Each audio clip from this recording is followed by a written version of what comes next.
कुंडली भाग्य।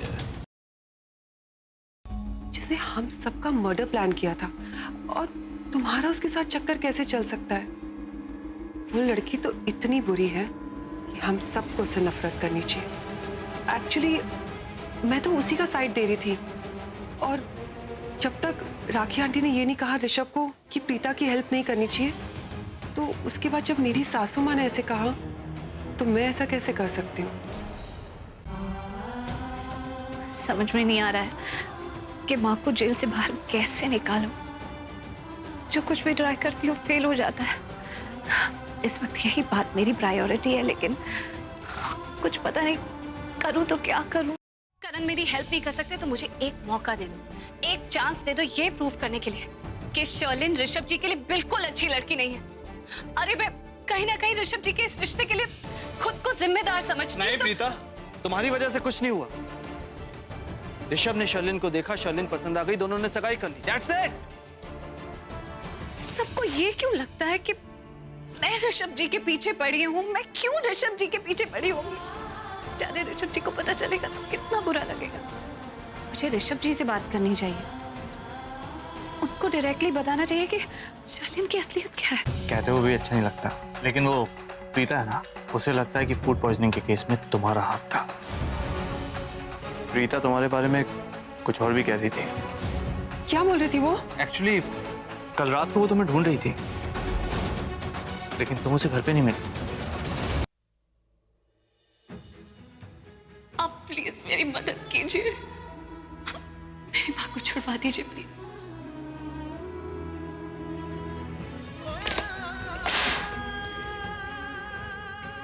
वो आप ही थे ना जिन्होंने मुझसे कहा कि मैं आपका विश्वास करूं? वो आप ही थे ना जिन्होंने कहा कि मुझे कभी भी कोई भी मुश्किल होगी, मुसीबत होगी तो आप मेरी मदद करेंगे? और आज आप अपने वादे से मुकर रहे हैं। आज जब मेरी माँ जेल में है बिना किसी कसूर के, आप अपने वादे से मुकर रहे हैं। जो कुछ भी हुआ ना वो ठीक नहीं हुआ।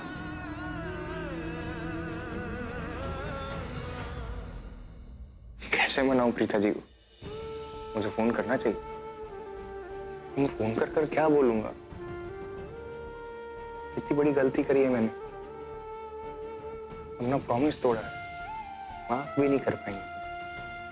लेकिन ऋषभ कम से कम एक सॉरी तो बोलना चाहिए।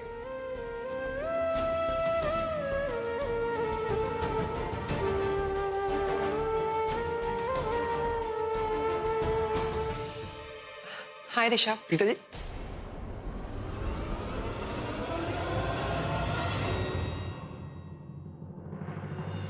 हाय। प्यारे ऋषभ, अब मैं तुम्हें इतना भी वक्त नहीं दूंगी कि तुम प्रीता के बारे में सोच पाओ। ऐसे पीछे पड़ जाऊंगी कि बचना मुश्किल हो जाएगा। आखिर प्रीता में ऐसा क्या है जो मुझ में नहीं है? ऐसी बिजलियां गिराऊंगी तुम पर, और प्रीता से जीत कर ही दम लूंगी, बिल्कुल प्रीता की तरह बनकर। बेचारी शर्मीली टाइप, और हाँ, केयरिंग भी। ए सनी बॉय, कैसी है मेरी धर्मपत्नी अब? बिल्कुल, पहले से बहुत बेटर है, और आप ही के बारे में पूछ रही थी। फिर तू मेरा टाइम क्यों वेस्ट करा बेटा? भाई मेरी पत्नी मुझे मिस कर रही है तो मुझे उसके पास होना चाहिए ना। गलत टाइम पे रोका मत कर। हाँ डैड, बोलो डाली। मॉम कह रही थी आप कल पूरी रात सोए नहीं, आपकी तबीयत खराब हो जाएगी। शर्लिन थी ना, आप सो सकते थे, और वैसे भी वो अपना फोन भूल गई थी, वो तो लेने आई होगी। बेटा शर्लिन कमरे में आती तो फोन भूलती ना, वो कमरे में आई नहीं, और ऋषभ बता रहा था कि उसकी माँ का बार बार फोन आ रहा था, वो तो जल्दी निकल गई थी। अब ये तेरे सवाल खत्म हो गए हो तो मुझे मेरी पत्नी के पास जाने देगा, बहुत मिस कर रही है मुझे। हाँ good night. Good night. Mom ने भी वही कहा जो डैड ने कहा। अगर शर्लिन यहाँ थी तो फिर किसी ने उसे देखा क्यों नहीं? और अगर वो यहाँ थी तो एक मिनट आता हूँ। ऋषभ, वो एक्चुअली मॉम आपसे बात करना चाहते थे, और अपनी होने वाली सासू माँ से तो आप बात कर ही सकते हैं ना। तुम्हें कॉल लगाऊं? I just connect.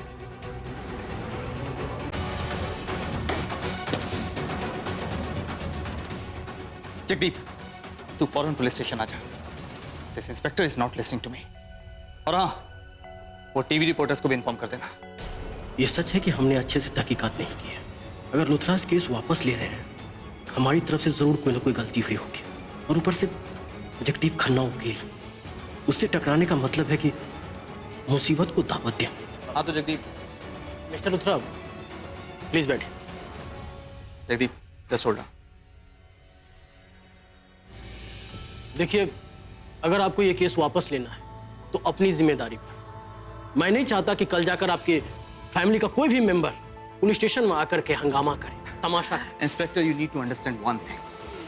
मुझे यहाँ मेरी फैमिली नहीं भेजा है, मैं उन्हें ही रिप्रेजेंट कर रहा हूँ, ओके? और मैं लिख कर दे सकता हूँ कि इस फूड पॉइजनिंग के केस में अरोड़ा फैमिली का कुछ लेना देना नहीं है। Are you getting it? ठीक है, तो आप लिख कर दीजिए, मैं रिहा कर देता हूँ। Jagdeep, you don't need to come. All sorted. Excuse me. Release. Constable, सरला और अरोड़ा को ले आओ। वैसे सही फैसला किया आप। Good decision. ये फॉर्मेलिटीज पूरी कर दीजिए। क्या ऋषभ जी यहाँ आए थे? मुझे तो यकीन ही नहीं हो रहा है माँ। बहुत शर्मिंदा था वो, माफी मांगने आया था कि वो हमारी कोई मदद नहीं कर पाया। बहुत ही अच्छे और बहुत ही नेक इंसान है ऋषभ जी। उनके परिवार की वजह से मेरी मदद नहीं कर पाए, लेकिन उनके मन में इतनी गिल्ट थी कि यहाँ पर आकर आपसे माफी मांगी उन्होंने। मैं समझ सकती हूँ माँ कि उनके दिल पर क्या गुजर रही होगी। मैंने ऐसे ही उन्हें इतना कुछ सुना दिया।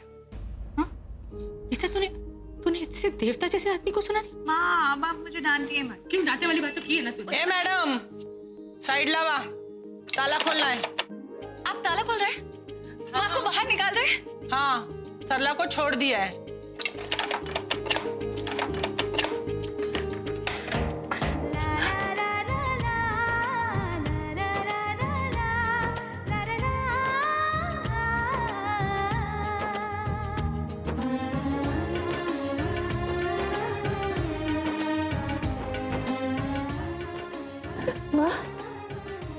आपको पता है, मैं आपको बता नहीं सकती कि आपको देखकर सृष्टि कितनी खुश होगी।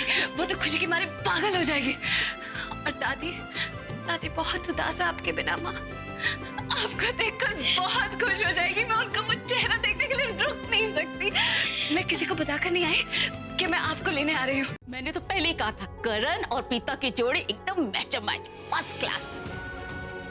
मेरे पास एक बहुत अच्छा आइडिया है। एक ऐसी कहानी जिससे शर्लिन को कभी पता नहीं लगेगा कि हमें उस पर शक हो गया। कैसी कहानी? हाँ, देखो, तुम घर जाओ और सबको कह दो कि मैंने तुम्हें ब्लैकमेल।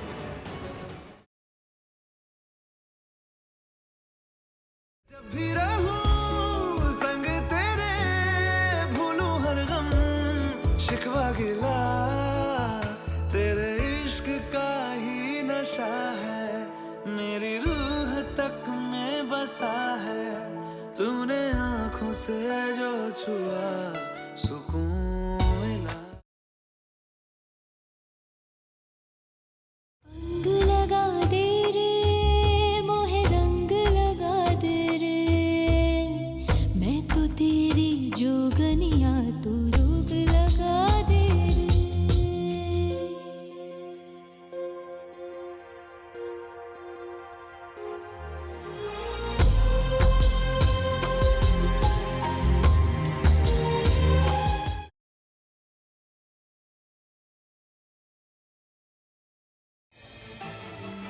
तुम सही थी प्रगति।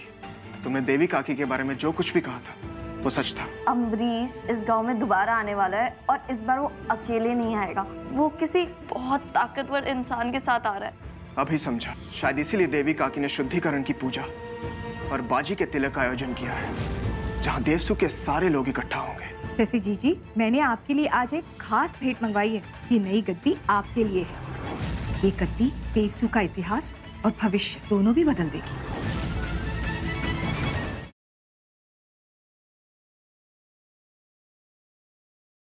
महासंगम में कल देखिए।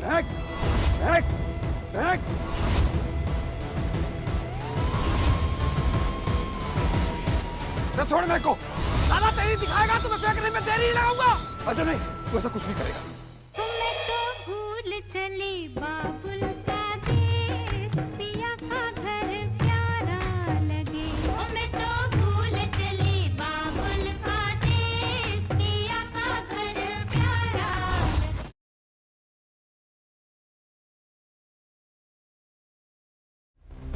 Beans books and more restaurant में 1 घंटे में पहुंच जाना।